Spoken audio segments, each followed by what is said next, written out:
Teman-teman, subscriber setia channel spesial horor, dimanapun kalian berada, salam sehat dan sukses selalu buat kalian semua.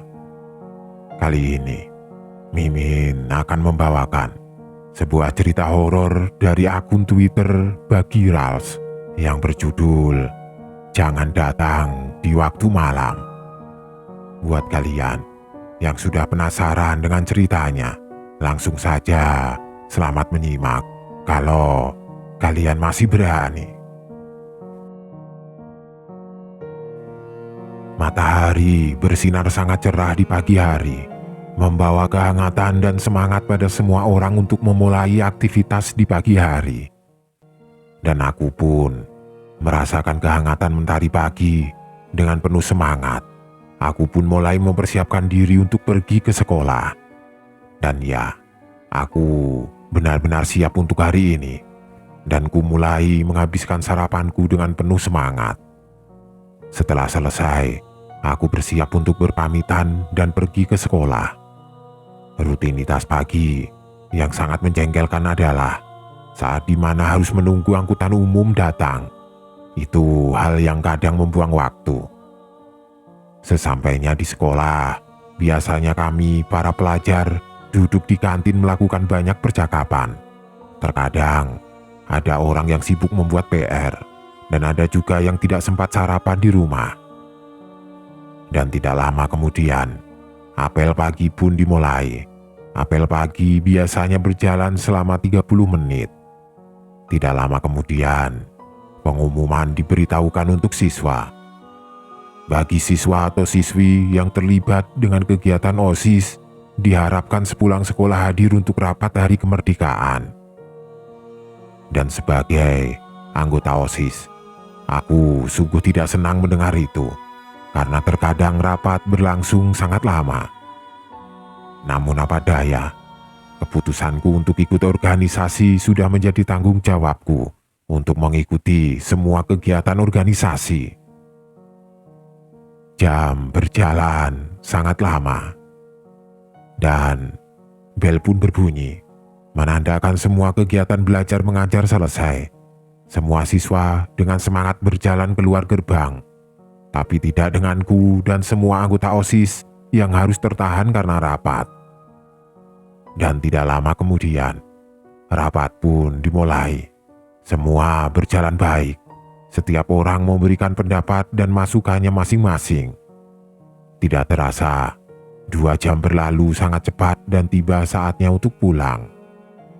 Dan tidak lama kemudian, hujan pun turun dengan derasnya. Mau tidak mau kami harus menunggu hujan berhenti.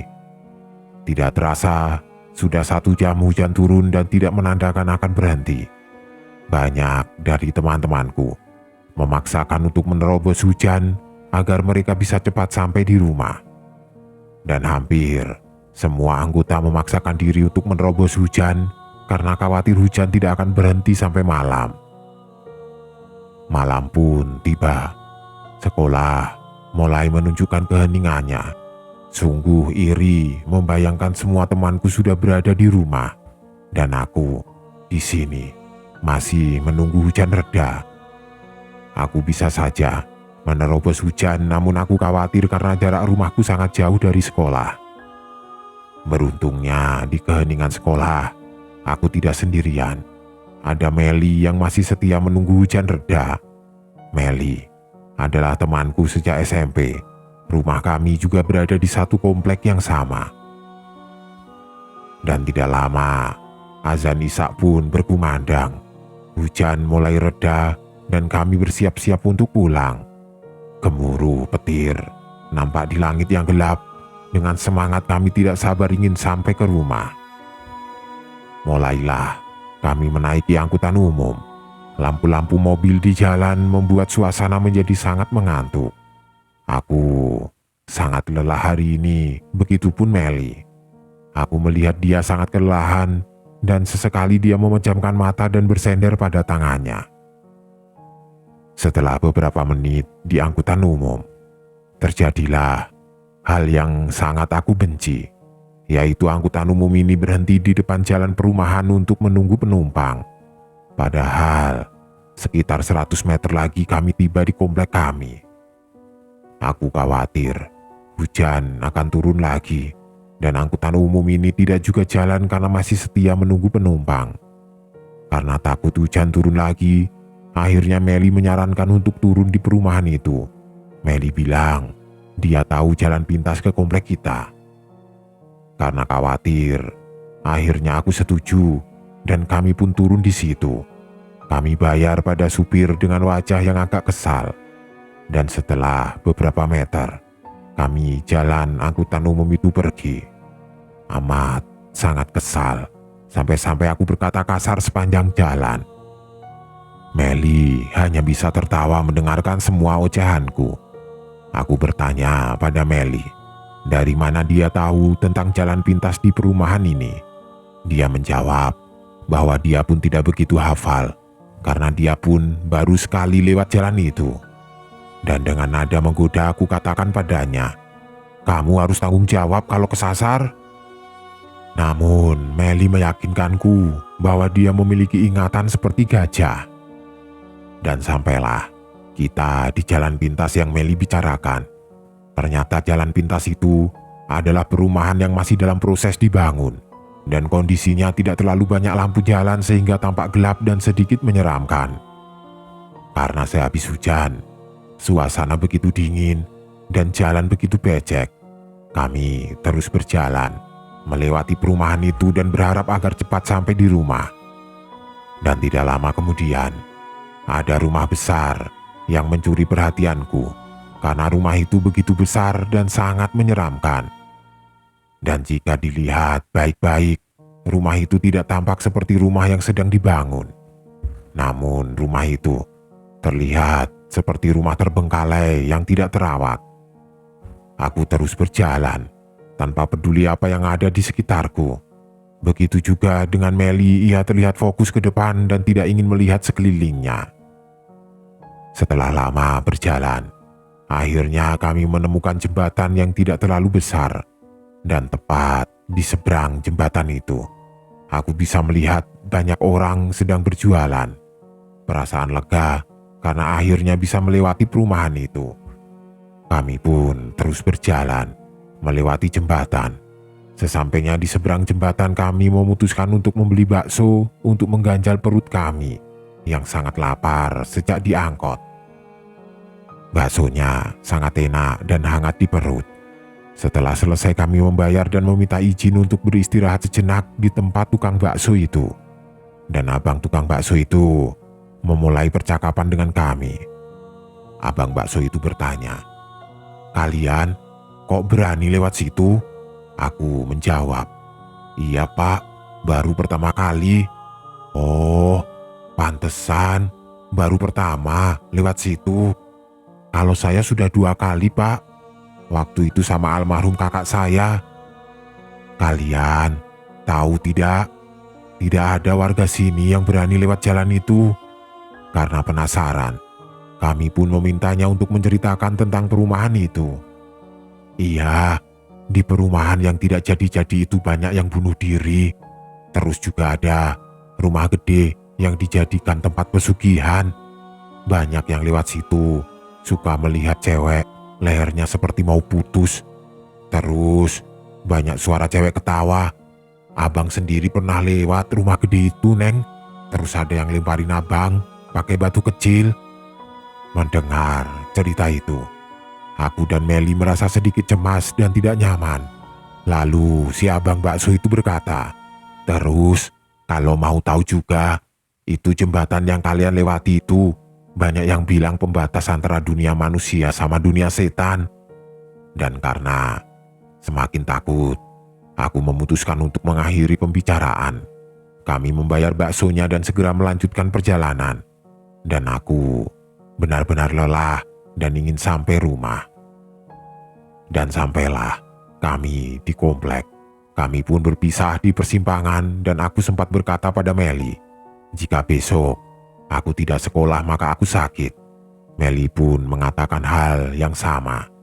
Dan aku pun mulai untuk berjalan menuju ke rumah. Dan sampailah aku di pintu rumah di mana Umi sedang menunggu kepulanganku. Umi sedikit kesal karena aku tidak mengabari bahwa aku akan pulang telat, dan aku jelaskan bahwa yang membuat aku telat karena menunggu hujan reda, dan aku pun berjalan ke kamarku.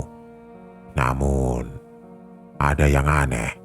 Aku melihat lampu berwarna sangat kuning, padahal lampu di kamarku berwarna putih, dan muncul totol-totol hitam di tembok kamarku. Aku berpikir, mungkin karena aku terlalu lama di luar jadi terasa sedikit asing di dalam rumah. Aku merasa aneh saat berada di dalam rumah. Pundakku terasa sangat pegal.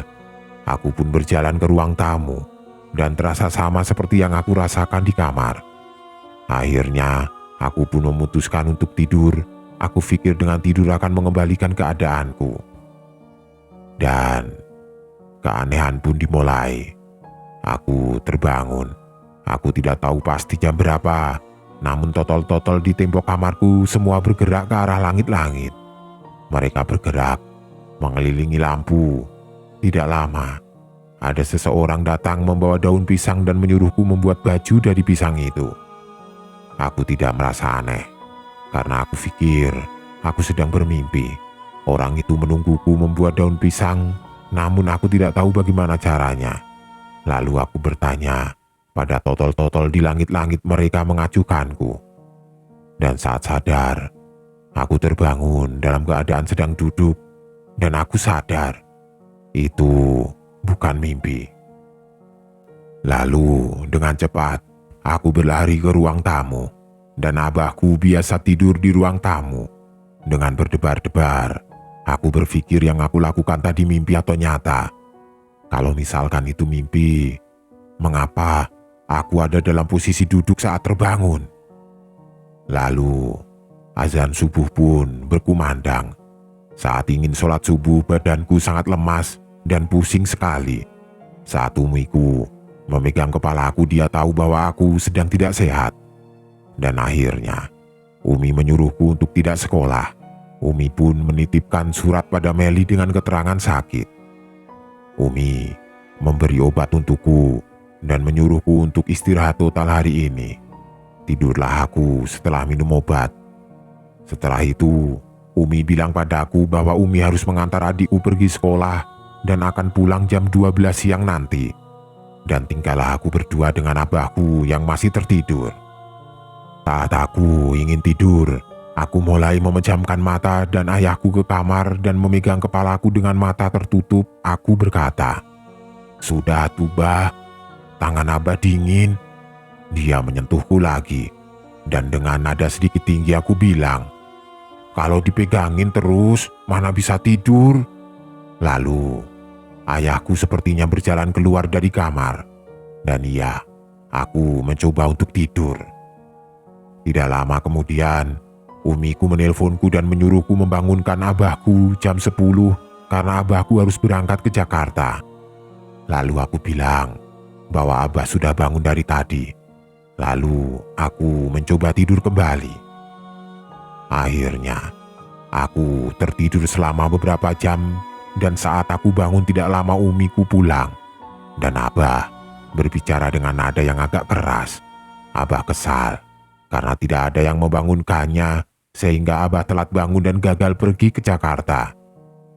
Umi memberitahu abah bahwa Umi sudah menyuruhku membangunkannya. Namun abah bilang bahwa tidak ada yang membangunkannya. Dan di situ Umi menyalahkanku. Aku pun tidak tinggal diam. Aku pun bilang pada abah kenapa abah tidur lagi kalau tadi pagi sudah bangun. Abahku sedikit bingung karena abah tidak bangun sedikit pun sampai-sampai sholat subuh saja terlewat. Umi tidak percaya pada abah, dan itulah hal yang membuatku bingung. Abah bersumpah dengan nama Tuhan kalau dia tidak bangun dari malam tadi. Lalu, siapa yang memegang kepalaku tadi pagi? Padahal di rumah hanya ada aku dan abah. Aku merasa sangat aneh. Namun aku beranggapan bahwa abahku hanya membela diri. Tapi, apa mungkin abah berbohong sampai-sampai membawa nama Tuhan? Dan aku pun memutuskan untuk tidak memikirkan hal itu. Dan tibalah di malam hari, saat masuk waktu maghrib, badanku menggigil dengan tiba-tiba. Lalu demamku kembali dan sekujur badanku menggigil. Umi bilang aku hanya kelelahan dan aku harus ke dokter besok. Aku pun memutuskan untuk tidur di ruang tamu karena ada TV untuk menemaniku. Lalu aku pun mulai memejamkan mata dan tertidur. Dan aku pun terbangun dan pandanganku terfokus ke kamarku karena kamarku sangat dekat dengan ruang tamu. Jam menunjukkan pukul 11:24. Lalu aku melihat adikku di kamarku. Dia membelakangiku dan mencari sesuatu di lemariku. Aku terus berteriak padanya, "Dek, jangan ngacak-acak lemari kakak. Nyari apaan sih?" Aku terus berbicara padanya dan dia tidak mau mendengarkanku. Dia terus mencari sesuatu di lemari sambil membelakangiku. Lalu aku memanggil Umi. "Umi, si Dedek tuh ngacak-acak lemari, Mi." Sampai kemudian Umi datang dan berkata, "Kenapa, Dedek? Itu Mi ngacak-ngacak lemari. Dari tadi disuruh kesini diem saja." "Si Dedek? Itu si Dedek di kamar Umi tidur?" Sambil menunjuk ke kamar. Sambil bingung dan takut aku berkata pada Umi, "Itu siapa, Mi, di kamar ngacak-ngacak lemari?" Lalu Umi pun terdiam dan suasana menjadi hening. Lalu Umi menyuruhku untuk tidur di kamarnya. Umi berkata padaku untuk tidak mengatakan apapun sampai Abah pulang. Di situ perasaanku dan Umi sama, sedang takut terhadap sesuatu. Lalu tidak lama, ada suara benda jatuh dari arah dapur. Aku sempat bertanya pada Umi, namun Umi bilang itu sodet yang jatuh karena Umi salah meletakkannya. Aku tidak bisa tidur malam itu. Sampai akhirnya Abah pulang dan Umi menceritakan semua pada Abah. Dan azan subuh pun berkumandang. Entah kenapa, aku merasa sangat tenang saat pagi tiba. Lalu demamku turun. Dan aku merasa enak pada badanku. Lalu Umi bilang jika sudah sehat besok aku harus kembali sekolah. Aku menjalani hari ini dengan penuh semangat walaupun kondisiku belum terlalu baik. Dan tibalah malam menelan sinar matahari. Entah kenapa aku merasa tidak enak badan lagi. Dan demamku kembali. Umi bilang itu karena tadi aku tidak cukup istirahat. Dan iya, aku harus tidur awal lagi. Dan aku pun terbangun lagi di tengah malam. Saat terbangun, aku merasa sangat kedinginan. Aku meminta selimut pada Umi dan tiba-tiba adikku terbangun dan dia menatapku dengan tajam. Aku coba bertanya pada adikku apa yang terjadi. Lalu bibir adikku membiru dan tiba-tiba dia kejang sambil melihat ke arahku dengan tatapan kosong. Sontak, suasana malam itu menjadi panik. Umi dan Abah yang melihat kondisi adikku begitu ketakutan karena baru kali ini melihat adikku kejang. Lalu, tanpa pikir panjang, Abahku membawa adikku ke rumah nenekku yang kebetulan tidak jauh dari rumahku. Kami pun bergegas dengan cepat pergi ke rumah nenek. Dan baru beberapa langkah kami dari rumah, adikku sadar. Dan Abah pun berusaha menenangkan adikku. Karena melihat kondisi adikku membaik, kami pun memutuskan untuk kembali ke rumah. Dan saat sampai di rumah, adikku menangis sangat kencang. Saat ditanya oleh abahku ada apa, dia terus bilang kalau dia tidak ingin di rumah.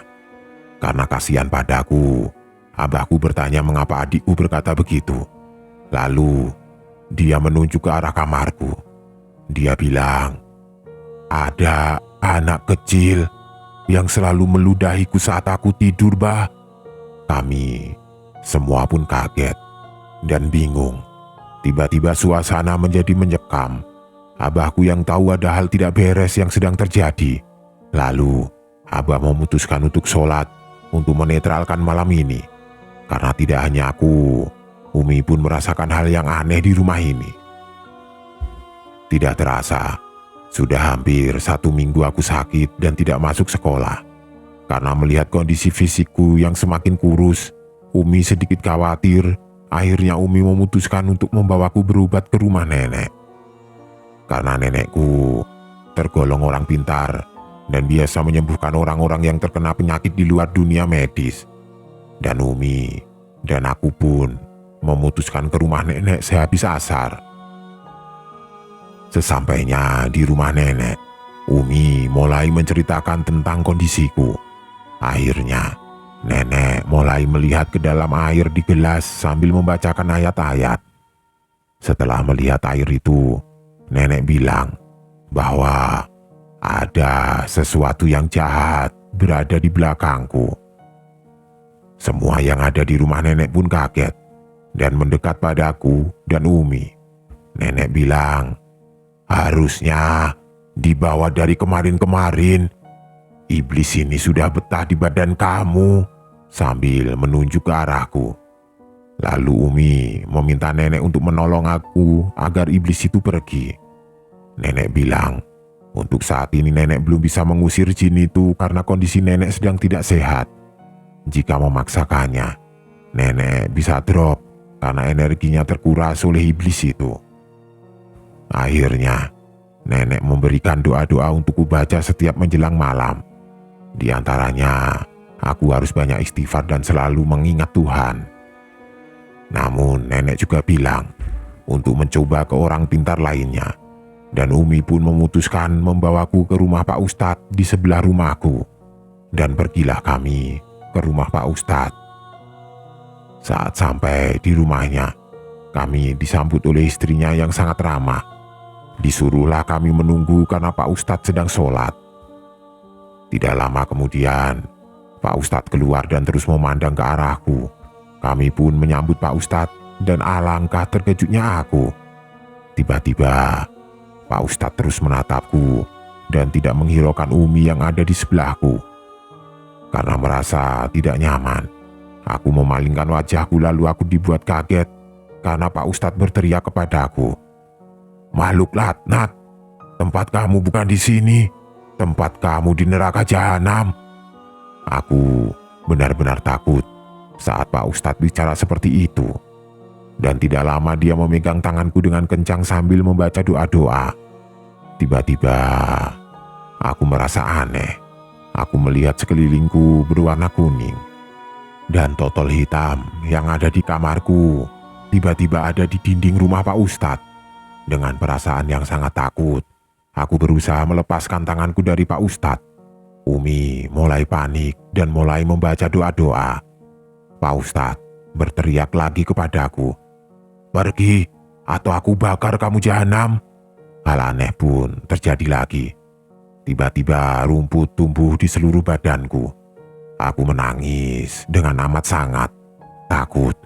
Aku berusaha melepaskan rumput yang tumbuh di kulitku. Pak Ustadz kembali berteriak, jangan percaya tipu daya iblis. Kalau kamu mau bebas, lawan rasa takut itu tidak nyata. Akhirnya, sambil menangis aku menutup mataku, sambil mendengarkan lantunan doa dari Pak Ustadz dan Umiku. Tiba-tiba, suasana menjadi hening, dan aku mencoba membuka mata. Alangkah kagetnya aku saat membuka mata. Aku berada di hutan. Aku mulai menangis ketakutan. Mengapa aku ada di hutan? Dengan rasa takut aku mulai berlari mencari jalan keluar. Lalu, sampailah aku di sebuah danau. Di danau itu, aku bisa melihat pantulan cahaya matahari. Namun saat aku melihat ke langit yang ada hanya bulan. Bulan yang berwarna merah dikelilingi oleh awan hitam. Tidak lama kemudian, sayup-sayup terdengar suara seseorang yang memanggilku. Dia bilang aku harus masuk ke danau itu agar aku bisa kembali ke dunia. Aku merasa takut. Dan saat aku melihat pantulan bayanganku di air, ada sesuatu yang menutupi wajahku. Dan tanpa pikir panjang aku pun berlari ke arah danau. Tidak lama kemudian, Ada suara orang bersiul di belakangku, dan saat aku menoleh, sesosok manusia kerdil berwarna hitam melihat ke arahku. Aku pun terus berjalan ke danau, dan tiba-tiba aku masuk ke dalam air. Rasanya sangat tenang, dan tidak lama aku pun melihat cahaya. Saat ku sentuh cahaya, aku pun tertidur. Tidak lama kemudian, aku pun membuka mataku dan ternyata aku tertidur di sofa milik Pak Ustadz. Umi di sebelahku bilang bahwa kami masih harus menunggu Pak Ustadz. Aku sedikit bingung mengapa Pak Ustadz sholat lagi, dan Umi terlihat tenang seperti tidak terjadi hal yang aneh. Beberapa saat kemudian, Pak Ustadz datang dan Umi pun kembali menyambut Pak Ustadz. Aku sedikit bingung karena Pak Ustadz hanya tersenyum padaku. Lalu Pak Ustadz bilang, "Bagaimana? Sudah enakan? Seram ya, alam jin?" Aku dan Umi pun sedikit bingung dengan maksud Pak Ustadz. Umi mulai menceritakan kondisiku dan Pak Ustadz pun memotong pembicaraan Umi. "Sudah Bu, saya sudah menolong anak ibu. Dia sudah bebas dari iblis itu." Aku benar-benar bingung. Rasanya seperti dejavu. Apa yang terjadi? Pak Ustadz pun mulai menceritakan semuanya. Dia bilang bahwa tadi dia sudah masuk ke alam di mana iblis itu mengendalikan semua. Dan yang terjadi sebelumnya itu ada di dalam alam iblis, bukan di alam manusia. Semua yang terjadi padaku dan Pak Ustadz tadi itu ada di dalam kendali iblis itu. Dan Pak Ustadz bilang, aku sudah keluar dari alam iblis itu. Aku pun merasa begitu tenang, dan aku berharap aku bisa tidur nyenyak malam ini. Setelah lama berbincang dengan Pak Ustadz, akhirnya kami memutuskan untuk pulang, karena hari mulai gelap. Sepanjang jalan, aku terus berpikir, aku tidak menyangka aku bisa mengalami kejadian seperti ini. Sesampainya di rumah, aku merasa bahagia karena aku melihat semuanya normal. Lampu tidak lagi kuning dan totol-totol hitam di kamarku pun sudah menghilang. Ya Tuhan, aku benar-benar bersyukur. Selama hampir 2 minggu aku tidak bisa tenang saat malam datang. Sehabis sisa, aku berbaring di ruang tamu, menonton acara favoritku. Dan sekitar jam 11 malam Abah pun pulang membawa martabak dan roti bakar. Tidak lama kemudian, tubuhku terasa sangat panas dan keringat bercucuran hingga membuat badanku basah. Umi dan Abah bilang kalau aku sudah sehat karena demamku sudah hilang dan berkeringat sangat banyak. Lalu aku putuskan untuk tidur di kamarku karena di kamarku ada kipas angin. Dan aku merasa malam ini akan sangat menyenangkan. Belum lagi sedikit rindu dengan kamarku, karena hampir seminggu lebih aku tidak tidur di kamar itu. Dan pergilah aku ke kamar merapikan kasur untuk bersiap-siap tidur. Perasaanku sangat senang dan amat sangat bersyukur karena akhirnya aku sembuh. Mulai kuregangkan badanku di kasur yang agak dingin dan sejuk. Aku mulai menutup mataku. Dan tiba-tiba, aku merasakan dingin yang sangat luar biasa. Aku tidak merasa aneh, mungkin karena aku menyalakan kipas angin terlalu besar. Aku berniat berpijak dari kasurku untuk mematikan kipas angin. Namun, aku tidak bisa menggerakkan badanku. Secara perlahan aku membuka mata dan di pojok ruangan kamarku di sebelah lemari, seorang manusia kerdil berdiri menghadap ke arahku. Aku tidak bisa bergerak, badanku begitu dingin, pandanganku tidak bisa lepas dari makhluk itu. Tidak lama kemudian, leher makhluk itu perlahan-lahan memanjang dan bergerak ke arahku. Aku menutup mataku sambil membaca doa dalam hati. Aku berpikir ini adalah malam terakhirku di dunia. Aku terus berusaha menggerakkan badanku. Dan akhirnya, aku memberanikan diri membuka mata. Saat ku buka mataku, wajah menyeramkan itu ada di depan mataku. menatapku dengan tajam. Lehernya sangat panjang dan ditutupi banyak bulu. Wajahnya tertutup bulu yang sangat tebal. Aku benar-benar tidak bisa bernafas, dan di dalam hati aku terus berdoa. Dan setelah beberapa saat tubuhku pun bisa bergerak. Aku bergerak secepat aku bisa dan akhirnya aku bisa beranjak dari kamarku ke ruang tamu. Umi dan Abah begitu kaget saat aku berlari. Aku tidak bisa berkata-kata apa-apa. Abah terus bertanya apa yang terjadi dan aku hanya bisa menjawab, "Leher panjang, anak kecil," sambil menunjuk ke arah kamar. Dan saat itu juga lampu kamarku mati dan semua orang di dalam rumahku benar-benar ketakutan. Akhirnya, malam itu sekitar jam 12 malam, Abah memutuskan dan membawa kita ke rumah nenek. Berjalanlah kami meninggalkan rumah, dan di sepanjang perjalanan aku melihat banyak orang yang melihat ke arahku, namun mereka tidak memiliki wajah. Saat aku menyadari itu, aku menutup mataku. Tidak lama kemudian sampailah kami di rumah nenek. Semua orang di rumah nenek begitu kaget saat kami datang di tengah malam. Dan mulailah Abah menceritakan yang terjadi padaku, dan hal aneh pun terjadi. Tiba-tiba listrik di rumah nenekku mati. Nenek berteriak di kegelapan, "Kamu mau main-main sama aku? Kamu mau aku bakar?" Suasana pun menjadi sangat menyeramkan. Bibiku berusaha menyalakan lilin, namun nenek melarang. "Jangan nyalakan lilin. Aku mau ngobrol dulu sama ini iblis." Karena nenek berkata seperti itu, kami semua yang ada di situ benar-benar ketakutan. Lantunan ayat-ayat suci keluar dari mulut kami, dan aku merasakan semua keluargaku memelukku. Tidak lama, nenek berbicara pada sesuatu. "Kamu mau apa dari cucuku?" Kami tidak tahu kenapa dan kepada siapa nenek berbicara. Kemudian, nenek mulai melantunkan ayat-ayat suci.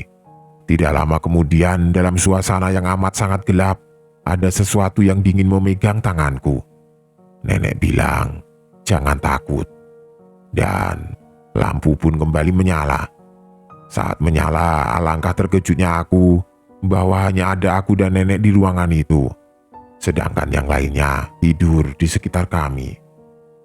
Lalu, siapa yang mau melukku di dalam kegelapan tadi? Dan nenek pun menyuruhku untuk tidur. Nenek bilang semua sudah berakhir. Dia hanya ingin mengambil energi hidupku dan sekarang dia sudah kembali ke tempatnya. Dan pagi hari pun tiba. Abah dan Umi begitu khawatir denganku. Namun nenek memberitahuku bahwa aku sudah aman. Dan aku pun merasa benar-benar sehat setelah itu. Sebelum aku pulang, nenek memberitahuku sesuatu bahwa aku harus melakukan sesuatu agar iblis itu tidak kembali datang padaku. Aku pun bertanya bagaimana caranya. "Ambil baju kamu yang sudah tidak kepakai, terus buang di jembatan yang pernah kamu lewati sebelum sakit." Aku sedikit bingung, karena aku tidak pernah bercerita tentang jembatan pada nenek. Namun nenek bisa tahu, dan 2 hari kemudian aku sudah bisa masuk sekolah dan kembali beraktivitas. Aku bertemu dengan Meli, dan aku mulai menceritakan yang terjadi padaku saat aku sakit. Dan saat aku mulai menceritakan sosok yang aku lihat, Meli terlihat kaget dan menyuruhku untuk berhenti. Sepulang sekolah, aku pulang ke rumah dan meminta Meli mengantarkanku ke jembatan itu untuk membuang baju bekasku di situ. Saat sampai di situ, aku mulai melakukan yang nenek suruh untuk membuang bajuku di tepi jembatan. Dan baju itu tenggelam dimakan sungai yang tidak terlalu besar. Semua kembali normal. Aku menjalani hidupku seperti biasa. Namun trauma yang aku alami membuatku tidak berani untuk tidur sendirian atau takut saat aku tidur sendirian. Ada Sesuatu yang mengawasiku di pojok ruangan.